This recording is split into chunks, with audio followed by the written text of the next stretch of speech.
Hi guys, எல்லாருக்கும் வணக்கம். இன்னைக்கு அஜி ரிவீல்ஸில் விடாமுயற்சி படத்தை பற்றி ஒரு டீட்டெயிலான அலசல் அப்படின்னே சொல்லலாம். The good, the bad and the ugly and லாஸ்ட்டாக ஒரு சில திங்ஸ் டு நோட் அப்படிங்கிற மாதிரி தான் இந்த ஒரு பாட்காஸ்ட் வந்து பிளான் பண்ணியிருக்கேன். குட் பேட் அக்லி அப்படிங்கிறது அடுத்து அவரோட படம். ஸோ அந்த ஒரு விஷயத்தை இதோட கனெக்ட் பண்ணதில் நான் ரொம்ப ஹாப்பியாக ஃபீல் பண்ணுறேன். Yes, without getting any further let's get into the podcast guys. So நீங்கள் இந்த பாட்காஸ்ட்டை எங்கேயோ கேட்டுட்டு இருந்தாலுமே அங்கே சப்ஸ்கிரைபோ ஃபாலோவோ பண்ணி வச்சுக்கோங்க. அஜி ரிவீல்ஸ் அப்படிங்கிற இன்ஸ்டாகிராம் பேஜ் இல்லைனா யூடியூப் சேனல் நீங்கள் பார்த்துருக்கீங்க அப்படின்னா மேக்ஸிமம் டெய்லியும் ஒரு ஷார்ட்ஸ் வந்து போடுவேன் ஒரு சில படங்களை பற்றி. ஸோ நீங்கள் ஒரு மூவி லவ்வராக இருந்தால் தயவு செஞ்சு என்ன ஃபாலோ பண்ணிக்கோங்க. ஸோ அடுத்த வகையில் இந்த படத்தில் நிறைய விஷயங்களை பற்றி பேச போகிறோம். அதில் ஸ்பாய்லர்ஸும் இருக்க போகுது. ஸோ படம் பார்க்காதவங்க இதை ஸ்கிப் பண்ணுங்கள் அப்படின்னு சொல்லலாம்னு ஆசைப்பட்டாலுமே இப்போல்லாம் வந்துட்டு ஒரு படம் வந்துட்டு ஒரு நாள் வந்துருச்சு அப்படின்னாலே ஒரு ஷோ ஓடி முடிச்சு வெளிநாட்டில் ஓடிச்சுனாலே அந்த படத்தோட பைரசி வந்து வெளியே வந்துடுது. அப்படியே விட்டாலுமே இன்ஸ்டாகிராமில் போஸ்ட் போடுறேன்ற பேரில் படத்தை மொத்தமாக ஸ்பாயில் பண்ணி வச்சிடுறாங்க. ஸோ எந்த படமுமே வந்து அந்தளவுக்கு ஒரு எப்படி சொல்கிறது எக்ஸ்க்ளூசிவாக யாருனாலையும் பார்த்து ரசிக்க முடியல இந்த ஒரு ஆன்லைன் காலகட்டத்தில், ஒரு சோஷியல் மீடியாவில் இருக்கிற அந்த ஒரு விஷயங்கள்னால. ஈவன் மங்காத்தா இப்போ ரிலீஸ் ஆகிருந்தாலுமே அந்தளவு ஹிட்டாக இருக்காது. எடுத்த உடனே அந்த கிளைமேக்ஸை தூக்கி ஸ்டேட்டஸில் போட்டு இதாண்டா கதைன்னு சொல்லிட்டு எல்லாத்தையும் ஸ்பாயில் பண்ணி விட்டுருந்துருப்பாங்க. ஸோ அந்த மாதிரியான படங்கள் அப்போ வந்தது ஒரு நல்ல விஷயமா படுது. ஸோ இந்த படத்தை பொறுத்த வரைக்கும் குட் அந்த கேட்டகரியில் இருக்கக்கூடிய விஷயங்கள் என்னென்னா choosing this kind of story. இந்த கைண்ட் ஆஃப் ஸ்டோரி வந்து சூஸிங்னா என்ன சொல்ல வரேன்னா அஜித் அவர்கள் எதுக்கு சூஸ் பண்ணார் அப்படிங்கிறது தான். அவர் ஒரு அழகான மெசேஜ் கன்வே பண்ணணும்னு வச்சுருக்காரு. ஸோ நான் என்னோடய ஸ்டார்டம் எல்லாத்தையும், அதாவது தளபதி சொன்ன மாதிரி என்னோடய கெரியரோட உச்சத்தை விட்டுட்டு இங்கே வந்து நிற்கிற மாதிரி ஸ்டார்டம் எல்லாத்தையும் விட்டுட்டு நான் ஒரு காமன் மேனாக நடிக்க போகிறேன். கடைசி வரைக்கும் அந்த படம் அப்படி தான் போகுது. ஸோ அந்த மாதிரியான ஒரு விஷயத்தை நான் வந்து பண்ண போகிறேன்னு ஒரு புதுவிதமான ஒரு எக்ஸ்பெரிமெண்ட்டில் தான் இந்த படத்தை நான் வந்து பார்க்குறேன். பட் அது ஒர்க்காக இருக்கா இல்லையான்றது செகண்டரி. பட் அவர் இப்படி ஒரு படம் நடிக்கணும் அவருக்கு எந்த அவசியம் கிடையாது. பட் நடிச்சிருக்காரு. அது ஒரு சில இடங்களில் ஒர்க் ஆகிருக்கு, ஒரு சில இடங்களில் ஒர்க் ஆகல. அது ஏன்ங்கிறது நம்ம பேடில் வந்து பார்க்கலாம். அடுத்த சூப்பரான விஷயம் என்னென்னா இந்த படம் டெக்னிக்கலி ரொம்ப ஸ்ட்ராங், சினிமாட்டோகிராஃபி எல்லாமே சூப்பராக இருந்துச்சு. அண்ட் மியூசிக் சொல்லவே வேணாம், ஃபேன்ஸோட பல்ஸை பிடிச்சிருக்காரு. இன்ஃபேக்ட் அந்த மியூசிக் அந்த ஒரு தீம் என்னென்னா கடவுளே அஜித்தே அப்படிங்கிற அந்த ஒரு தீமை தான் வந்துட்டு இங்கே போட்டுட்டு வந்துட்டு அங்கே இங்கே பிரேக் விடும்போது தேட்டரில் இருக்கிற எல்லா ஆடியன்ஸும் அஜித்தேன்னு கத்துற மாதிரி வருது. ஒரு கான்செப்ட் மாதிரி இந்த படம் வந்து போயிட்டு இருந்துச்சு. ஸோ அந்த ஒரு பாயிண்ட் அப்படிங்கிற இந்த படத்தை இல்லை அப்படின்னா இந்த படம் இதில் என்ஜாய் பண்ணுறதுக்கு எதுவுமே கிடையாது. ரொம்ப பிளாங்காக ஸ்டார்டிங்லேருந்து எண்டு வரைக்குமே போயிருந்துருக்கோம். ஸோ அந்த விஷயம் பண்ணதில் அனிருத் வந்து ஒரு பயங்கரமான விஷயம் வந்து இந்த படத்தில் வந்து பண்ணி வச்சுருக்காரு. அதுவும் சொன்ன மாதிரி சினிமாட்டோகிராஃபி அண்ட் மற்ற எல்லா விஷயமும் டெக்னிக்கலும் ரொம்ப ஸ்ட்ராங், அதில் எந்த குறையுமே சொல்கிறது கிடையாது. அண்ட் அடுத்தது எனக்கு இந்த படத்தில் ரொம்ப பிடிச்ச விஷயம் என்னென்னா ரெஜினா கேசன்ட்ராவோட அந்த கேரக்டரைசேஷன். ஸோ என்ன தான் வந்து அவங்க பைத்தியமாக இருந்த மாதிரி இந்த ஒரு கேரக்டர், அந்த மெயின் வில்லன்ஸோட 2 பேரும் கேரக்டருமே ஹார்லி குயின் அண்ட் ஜோக்கர் தான் இன்ஸ்பயர் பண்ணி எடுத்துருப்பாங்க. ஸோ இந்த ஒரு கேரக்டர் அப்படிங்கிறவங்க மேனிப்புலேட் பண்ணுறதுல கில்லாடி. ஸோ அவங்க மேனிப்புலேட் பண்ண விஷயங்களில் வந்துட்டு ஹீரோ ஹீரோயின் விழுகிறாங்களோ இல்லையோ படம் பார்க்குற நாம எல்லாருமே விழுந்திருக்கோம். பட் ஆனாலுமே அது எந்த அளவுக்கு உண்மை எது பொய்ன்றது படத்தில் அவங்க சொல்லும்போது ஆடியன்ஸுக்கு வந்து கரெக்டாக கன்வே ஆச்சான்னு கேட்டால் அது கிடையாது. ஸோ அதனாலவே இந்த படத்தோட ஸ்டாண்ட் வந்து டோட்டலாக திரும்பிடுச்சு அப்படின்னு நான் வந்து சொல்லுவேன். ஸோ குட் அப்படிங்கிறதுக்கு எனக்கு இவ்வளோ விஷயங்கள் தான் இருக்குது. இதை தாண்டி பேட் அப்படிங்கிற விஷயம் பற்றி பேசினா டிசப்பாயிண்டிங்கான இடத்துல என்ன இருக்குது அப்படின்னா அஜித் அவர்கள் என்ன தான் அவரோட ஸ்டார்டம் விட்டுட்டு இங்கே வந்து இப்படி எடுத்தாலுமே அவரோட ஃபேன்ஸ் எதிர்பார்க்குறது என்னென்னா அந்த கூஸ்பம் மூமெண்ட்ஸ், அந்த மாதிரியான ஒரு ஃபைட் சீக்வன்ஸ், ஒரு மாஸ் மூமெண்ட்டை தான் எதிர்பார்க்குறாங்க. ஸோ அந்த வகையில் இந்த படத்தில் அதுக்கான ஸ்பேஸ் நிறைய இடத்துல இருந்துச்சு. பட் எல்லா இடத்துலையுமே பல்பு கொடுத்துட்டாரு அப்படின்னு தான் சொல்லணும். ஓகே, இந்த மூமெண்ட் வந்துருச்சுனா இது ஃபயராக இருக்க போது நினைக்கும் போதெல்லாம் அது வராமல் அது ஆப்போசிட்டாக நடக்கிறத பார்க்கும்போது ஃபேன்ஸ் நிறைய பேர் டிசப்பாயிண்ட் ஆகிறத நேர்லேயே பார்க்க முடிஞ்சுது. ஸோ என்ன தான் கடவுளே அஜித்தேன்னு அவங்க கற்றுனாலுமே லாஸ்ட்டாக சேம் கைண்ட் ஆஃப் மியூசிக் வரும்போது அவங்க எல்லோரும் அமைதியாக இருந்தது கண்கூடாரு பார்க்க முடிஞ்சுது. Week story and length. இந்த படம் ஒரு ரீமேக், அந்த இடத்துல ஒரு தப்பு பண்ணியிருக்காங்க. ரீமேக் பண்ணுறாங்க அப்படின்னா ப்ராப்பராக ஒரு ரைட்ஸ் வாங்கி பண்ணியிருந்துருக்கணும். பிரேக் டவுன் அப்படிங்கிற படத்தோட ரீமேக் தான் பண்ணுறாங்க அப்படிங்கிறப்போ அவங்கக்கிட்ட ரைட்ஸ் வாங்காமல் இவங்க ஸ்ட்ரைட்டாக ரீமேக் பண்ணிவிட்டு ட்ரெயிலை விட்டக்கப்புறமா அவங்க அதை பார்த்துட்டு காப்பி போட்டிருக்காங்க. ஒரு யூடியூப் வீடியோவாக இருந்தால் பரவாயில்ல, ஒரு ப்ராப்பராக ஒரு சினிமா எடுக்கிறவங்க இந்த விஷயத்த பண்ணது தவறான விஷயந்தான். So week story and length நான் ஏன் சொல்கிறேன் அப்படின்னா அந்த கதையே ஒரு ரொம்ப செட்டில் அண்ட் சிம்பிளான ஸ்டோரி தான். கிட்டத்தட்ட 1.5 மணி நேரத்துக்கு அங்கே எதுவுமே கிடையாது. அந்த கதையை தமிழ் அடாப்டேஷனுக்கு எடுத்து இங்கே ஒரு 2.5 மணி நேரத்துக்கு படமாக பண்ணும்போது ஓகே அப்படின்னு இருந்தாலுமே நீங்கள் ஒரு 2 ஹவர்ஸ்லேயும் முடிச்சிருக்கணும். ஏன்னா தேவையில்லாமல் நிறையா லென்த்தி சீக்வன்ஸ். ஏன்னா கதை இதுதான் ஓப்பனாக தெரிஞ்சிருது. ஏன்னா இது ஒரு என்ன சொல்கிறது பயங்கரமான ஒரு த்ரில்லர், ப்ரெடிக்ட் பண்ண முடியாத த்ரில்லர் அப்படின்லாம் கிடையாது. எல்லாருமே ப்ரெடிக்ட் பண்ணக்கூடிய ஒரு விஷயமாக தான் இருக்கும் பட்சத்தில் ரொம்ப நேரம் போனது ரொம்ப லேக்காக இருக்கிற மாதிரியான ஒரு பிரச்சனை கொடுத்துச்சு. 1 hour 40 minutes 2 hourக்குள்ளே இந்த கதையை அந்த ஹாலிவுட் படம் மாதிரியே மாற்றி தமிழ் எலிமெண்ட்ஸ் நீங்கள் ஆட் பண்ணது ஓகே, இந்தியன் சினிமா இந்த மாதிரி இருக்கும்னு சொல்லி ஆட் பண்ணது ஓகே. 2 ஹவர்ஸில் வச்சுருந்தீங்கன்னா செமையான படமாக அமைஞ்சிருக்கிறதுக்கு வாய்ப்புகள் அதிகமாக இருந்துச்சு. பட் அது அவங்களே ஸ்பாயில் பண்ணிட்டாங்களோ நம்ம. அண்ட் லாஸ்ட்டாக நாட் கன்வேடு ப்ராப்பர்லி. ஸோ இந்த படம் எடுத்ததுக்கு ஒரு விஷயம் இருக்குன்ற மாதிரி இந்த படத்தோட டேரக்டர் வந்து நிறையா விஷயங்களை சொல்லியிருப்பார். அதாவது மீட்டிங்ஸ் இன்டர்வியூஸ்லாம் சொல்லியிருப்பார். பட் அது ப்ராப்பராக கன்வே ஆச்சான்னு கேட்டால் சுத்தமாக கிடையாது. அது என்னங்கிறது நான் அப்புறமா சொல்கிறேன்.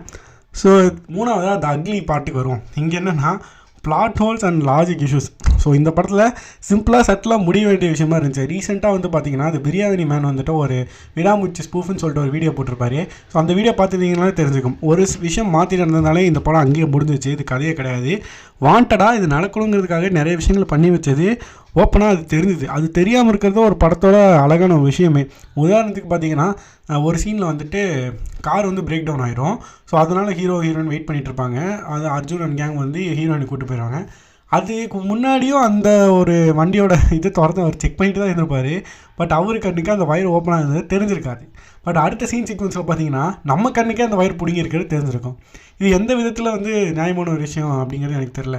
பார்க்குறவங்கள முட்டாளாக்குறீங்களான்ற மாதிரி தான் இருக்குது. எப்படி அது ஃபஸ்ட்டு சீனில் பார்க்கும்போது நமக்கே தெரியாது. நீங்கள் படம் நல்லா ஒத்து பார்த்தீங்கன்னா தெரியும். செகண்ட் சீனில் பார்க்கும்போது அந்த ஒயர் கலந்துருந்தால் நம்ம கண்ணுக்கே தெரியும். ஸோ அதை எப்படி மிஸ் அவுட் பண்ணார் அப்படிங்கிற மாதிரி தான் இருக்கும். ஆனால் அடுத்ததாக இவர் வந்து இன்டர்வியூ கொடுக்கும்போது இந்த படத்தில் 9 விதமான டைம்லைன்ஸ் இருக்குது அப்படின்னு சொல்லும்போது நாம் வந்து இந்த கதையோட ஒன்று 9 விதமான டைம்லைன்ஸ் ட்ராவல் ஆக போது ஒரு பயங்கரமான விஷயங்களாக இருக்க போது சும்மா சிகரெட் குடிக்க வந்தவர் கூட இது வந்து அஜித் அவர்களோட யங்கர் வெர்ஷன்லாம் நினைக்கிற அளவுக்கு பிளான் பண்ணி வச்சுருந்தோம். பட் அங்கே போய் பார்த்தா அந்த டைம்லைன் ஜம்ப்புங்கிறது ஒன்றுமே கிடையாது. ஹீரோயின் லவ் ஸ்டோரி எக்ஸ்பிளைன் பண்ணுறது தான். பட் அந்த இடத்துலையும் கரெக்டாக பண்ணாங்களான்னு கேட்டால் கிடையாது. எந்த டைம் லைன் எங்கே இருக்குன்னு அவங்களுக்கே தெரில போல். அஜித் ஒரு இதுலேயுமே ஒரு மாதிரி இருக்கார். ரொம்ப முன்னாடியாக இருக்கிறதுல சில இடங்களில் குண்டாக இருக்கார், சில இடங்களில் ஒல்லியாக இருக்கார். திரும்பி வரும்போது மறுபடியும் குண்டாக இருக்கார், ஒல்லியாக இருக்கார். நீங்கள் வந்து இந்த மெகர் சைல் அப்பார்ட்டில் பார்த்துருந்தீங்கன்னா சிம்பு அவர்களுக்கு வந்து ஒரு கிராஃபிக்ஸ் மாதிரி பண்ணியிருப்பாங்க. இந்த ப்ரப்போசல் சீன் ஒன்று இருக்கும். அந்த சீனில் பார்த்தீங்கன்னா நல்லாவே தெரியும் அது அஜித் அவர்கள் மாதிரியே இருக்காது. அது வேறு ஒருத்தர் மாதிரி இருக்கும். அது அப்பட்டமாக தெரிஞ்சுது. அண்ட் நிறையா முக்கியமான சீன் சீக்வன்சஸில் வந்துட்டு அந்த டிஏஜி யூஸ் பண்ணியிருக்காங்க. அது அவரோட நடிப்பே கெடுக்கும் அளவுக்கு வந்து இருந்துச்சு. ஸோ அது நீங்கள் பார்த்துருந்தீங்கன்னா உங்களுக்கே தெரிஞ்சிருக்கும். அண்ட் லாஸ்ட்டாக நான் சொன்ன மாதிரி இந்த ஸ்டோரியோட கான்க்ளூஷன். இந்த படம் எதுக்காக எடுத்தாங்க அப்படின்னா ஒரு பெண்ணானவள் இண்டிபெண்டன்ட் ஆனவர், அவளால் எது வேணால் பண்ண முடியும், அதுக்கு ஒரு ஆம்பளை சப்போர்ட்டாக இருக்கணுன்றதை தாண்டி அதை மதிக்கணும் அப்படிங்கிறத சொல்லக்கூடிய ஒரு கதையை தான் எடுக்கணும்னு நினச்சிருப்பாங்க. பட் அதுக்கு நீங்கள் பண்ண விஷயம் என்னென்னா ஒரு பொண்ணு எந்த விதத்துலலாம் அசாசினேட் பண்ண முடியும், எந்த விதத்துலலாம் கேரக்டர் வந்து மோசமாக பண்ண முடியும்னு எல்லா விஷயமும் பண்ணிவிட்டு அவன் நியாயமானவன் சொல்கிறதுல எந்த நியாயமும் இல்லை அப்படிங்கிறது தான் என்னோடய கருத்து. ஸோ த்ரிஷாவோட கேரக்டரை வந்துட்டு என்ன எதுக்காக எழுதுனாங்களோ அதை அவங்களே தப்புன்ற மாதிரி சொல்லிவிட்டு அதை தப்பாகவே முடிச்சிருக்காங்க. அவ்வளோதான். அதுக்கப்புறமா இந்த குட் பை அக்லி ஸ்டேஜ் முடிச்சிட்டிங்க அப்படின்னா திங்ஸ் டு நோட்டுன்னு ஒரு செட்டை வந்து வச்சுருக்கேன். ஸோ இந்த இடத்துல நிறைய குழப்பங்கள் இருக்குது. ஸோ யார் இந்த பிரகாஷ், ஸ்வீட்டம் யார், இந்த மாதிரி நிறைய குழப்பங்கள் இருக்குது. படம் ரொம்ப சிம்பிள் தான். நீங்கள் நல்லா கவனிச்சிங்கனாலே உங்களுக்கே புரியும். அவ்வளோதான். யாருக்கும் புரியாமல் இருந்துச்சுன்னா இது உங்களுக்கு ஹெல்ப் பண்ணணும்னு நினைக்கிறேன். இது நீங்கள் கேட்டுட்ருக்கீங்க அப்படின்னா உங்கள் ஃப்ரெண்ட்ஸோட ஷேர் பண்ணி விடுங்க. ஐ லவ் யூ ஸ்வீட்டம் அப்படின்னு சொல்லிட்டு இவங்க மெசேஜ் அனுப்புகிற மாதிரி த்ரிஷா வந்து சொல்லியிருப்பாங்க. பட் அந்த ஸ்வீட்டம் அப்படிங்கிறது யாருன்னு இவங்க மென்ஷன் பண்ணியிருக்க மாட்டாங்க. அஜித் அவர்களாக தான் வந்து ஒரு முடிவுக்கு வருவார், நீ ஒரு அஃபேரில் இருக்க அப்படின்னு சொல்லிட்டு. அது திருப்பி இவங்கக்கிட்ட சொல்லும்போது அவங்க என்ன நினைப்பாங்கன்னா அவங்க லைட்டாக ஒரு மாதிரி அப்படியா அப்படின்ற மாதிரி ஒரு ரியாக்ஷன் கொடுப்பாங்க. அந்த ரியாக்ஷனுக்கு என்ன அர்த்தமாக இருக்குன்னா, ஓ நீ அப்படி நினச்சிட்டியா, சரி அது அப்படியே இருக்கட்டும் அப்படிங்கிற மாதிரி தான் அவங்க ரியாக்ஷன் கொடுத்துருப்பாங்களே தவிர இவங்க அஃபேரில் இருக்காங்க அது பிரகாஷ் தான் அப்படின்ற மாதிரி எந்த இடத்துலையுமே கன்வே பண்ணி இருந்திருக்க மாட்டாங்க. அண்ட் ரெண்டாவது விஷயமா அனு வந்து அஜித் அவர்களோடு இருக்க மாதிரியான சீன் சீக்வன்ஸ் அவங்க வந்து அஜித் அவர்கிட்ட கட்டி பிடிச்சி ஒரு சீன் சீக்வன்ஸ் இருக்கும், அவரை வந்து சமாதானப்படுத்துகிற மாதிரி. அது இடத்துல தப்பாக போகிற மாதிரியான இருக்கும், அஜித் அவர்கள் விலகி போகிற மாதிரியான ஒரு சீன் சீக்வன்ஸ் இருக்கும். பட் இந்த ஸ்டோரி உண்மையாகவே நடந்தான்னு கேட்டால் அது நடந்திருக்காது. இந்த கதையை வந்துட்டு ரஜினா கேசன்ட்ரா த்ரிஷா அவர்களை மேன்ப்ளே பண்ணுற இடத்துல அவங்க வந்து அந்த கதையை சொல்லிகிட்டு இருப்பாங்க. அவள் தான் உங்களை வந்து பிளான் பண்ணி மாட்டி விட்ருக்கான்ற மாதிரி. ஸோ அது உண்மை கிடையாது. அப்படி ஒரு ஸ்டோரி நடக்கவே இல்லை. அடுத்ததாக பிரகாஷ் யார் அப்படிங்கிறப்போ எந்த இடத்துலையுமே த்ரிஷாவோ இல்லை அனுவோ இல்லை அஜித் அவர்களோ பிரகாஷை பற்றி பேசியிருக்க மாட்டாங்க. பிரகாஷ்னு மென்ஷன் பண்ணுறது பூராமே யாராக இருக்கும் அப்படின்னா ரெஜினா கேசன்ட்ரா அண்ட் அர்ஜுன் அவர்கள் மட்டும்தான். ஏன் அப்படி சொல்கிறேன்னா இவங்களோட ஜென்ரலான வேலையை என்னமோ ஒரு பொண்ணு கடந்து போகிறாங்கன்னா அவங்கள ஸ்டாக் பண்ணி என்னென்ன விஷயங்கள்லாம் பண்ணுறாங்க அப்படி தான். ஸோ அந்த இடத்துல அனுவை பார்க்க போன இடத்துல அவங்கக்கிட்ட எதுவுமே பேசலாம், அவங்க சிக்க மாட்டாங்கன்னு தெரிஞ்சு அவங்களோட ஃப்ரெண்டான த்ரிஷாவை டார்கெட் பண்ணுறாங்க. ஸோ அவங்க யாரோட ஹேங் அவுட் பண்ணியிருக்காங்க, அதாவது ஃப்ரெண்ட்ஸாக கொலிகாக சுற்றிருக்காங்கன்னு பார்க்கும்போது ஒருத்தன் இருந்திருக்கான், அவன் பிரகாஷ். அவன் கொலிகாக கூட இருந்திருக்கலாம், அவன் ஃப்ரெண்டாக கூட இருந்திருக்கலாம், ஆஃபரில் தான் இருக்கணும்னு எந்த அவசியம் கிடையாது. அந்த மாதிரி இருக்கும்போது இவங்க சொல்லுவாங்க பிரகாஷோட சிரிச்சுட்டு சுற்றும்போது மட்டும் உனக்கு எதுவும் தெரியலையா அப்படின்னு கேட்கும்போது இவங்க வந்து சீன் தான் துப்புவாங்களே தவிர இவங்களோட ரியாக்ஷன் வர இருக்கும். அவன் என் ஃப்ரெண்டு நீ எப்படி அப்படி சொல்லலான்ற மாதிரி தான் இவங்க ரியாக்ஷன் இருக்கும். அனுவை பற்றி சொல்லும் போது இவங்க நம்ப மாட்டாங்க. அவரை பற்றி சொல்லும்போது கூட உன்னை கொல்ல சொல்லிட்டான்னு சொல்லும்போது கூட அவன் அப்படி பண்ணுறதுக்கு வாய்ப்பே இல்லைன்னு தன்னோட ஹஸ்பண்டை டிஃபெண்ட் தான் பண்ணுவாங்க. ஸோ இவங்களும் ஒரு நல்ல ஒரு பெண்மணி தான், இவரும் ஒரு நல்ல ஒரு மனிதன் தான். சந்தர்ப்ப சூழ்நிலைகளால் இவங்க பிரிஞ்சு வாழலாம் அப்படின்ற மாதிரி ஒரு இதில் வருவாங்க. ஏன்னா ஒரு 12 வருஷமாக இருக்காங்க, அவங்களுக்கு குழந்தை இல்லை, அவங்களுக்கு நடுவில் ஒரு வெறுமை ஏற்படுதுன்றது தான் அது காரணமாக இருக்குமே தவிர இங்கே அஃபேரும் கிடையாது, ஒன்றும் கிடையாது. இது எல்லாமே ரெஜினா கேசன்ட்ரா மேனிப்புலேட் பண்ண ஒரு ஸ்டோரி தான். இது மக்களுக்கு ப்ராப்பராக இந்த படத்தோட ஸ்க்ரீன் பிளே மூலமாக இவங்க கன்வே பண்ண கிடையாது. அதனால தான் நிறைய பேர் நிறைய குழப்பங்கள் இருக்காங்க. ஸோ பிரகாஷ்ன்றவன் தப்பானவன் கிடையாது, த்ரிஷாவும் தப்பானவன் கிடையாது, அஜித் அவர்களோட லவ்வும் தப்பானவங்க. ஏன்னா அந்த ஒரு கிளைமேக்ஸ்க்கு வந்து இப்போ அர்த்தமே இல்லாமல் போயிடுது. இப்படி தப்பான ஒரு பொண்ணை நீங்கள் சித்தரிச்சிட்டீங்க, இவர் வந்து மன்னிச்சு விட்டுறாரு. அப்போது நீங்கள் ஆல்ரெடி எழுதின கதை என்னென்னா, ஒரு பெண் என்ன தான் பண்ணாலுமே அவளுக்கான ரைட்ஸ் அவளுக்கு இருக்குன்றதை சொல்லி அதை மேன்மைப்படுத்தணும்னு நீங்கள் நினச்சவங்க, கடைசியில் என்னாச்சுன்னா இவரோட லவ் தான் பெருசு, பொண்டாட்டி தப்பாக போனாலுமே இவன் வந்து நல்லவனாக இருக்கான், அவளை ஏற்றுக்கிறான் அப்படிங்கிற மாதிரி தான் படம் முடிஞ்சிச்சு. ஸோ நீங்கள் கன்வே பண்ண விஷயத்த கரெக்டாக கன்வே பண்ணாமல் போகிறதுனால நீங்கள் முழுசாக கொண்டு வந்த அந்த ஒரு ஸ்டோரி லைனே மாறி போனது. இந்த படத்தை வந்துட்டு விட்ட முயற்சி அல்ல முயற்சியை விடாது மாறி போச்சு. ஸோ அதுதான் இந்த ஒரு பாட்காஸ்ட்டுக்கு என்னோட ஒரு டீட்டெயில் அனலிஸ்ட் ஃபார் விடாமுயற்சி. ஸோ நீங்கள் எவ்வளோ பேர் இந்த படத்தை பார்த்துருக்கீங்க இல்லை பார்க்கல, உங்களோட கருத்துக்களை கமெண்ட்ஸ் மென்ஷன் பண்ணுங்கள். எல்லாத்தையும் முத்துக்கிறீங்களா இல்லை என்ன ஏதுங்கிறதையும் மென்ஷன் பண்ணுங்கள். That's it. மீண்டும் ஒரு நல்ல பாட்காஸ்ட்டோட நான் உங்களை சந்திக்கிறேன். என்னால் முடிஞ்ச வரைக்கும் டெய்லியும் ஒரு ஷார்ட்ஸ் இல்லை ஸ்டோரிஸ் நான் போட்டுட்ருப்பேன். ஸோ நம்மளோட சேனலை சப்ஸ்கிரைப் பண்ணிக்கோங்க. This is Aji signing off. Have a good second of the best to happen. Tata, bye bye, take care.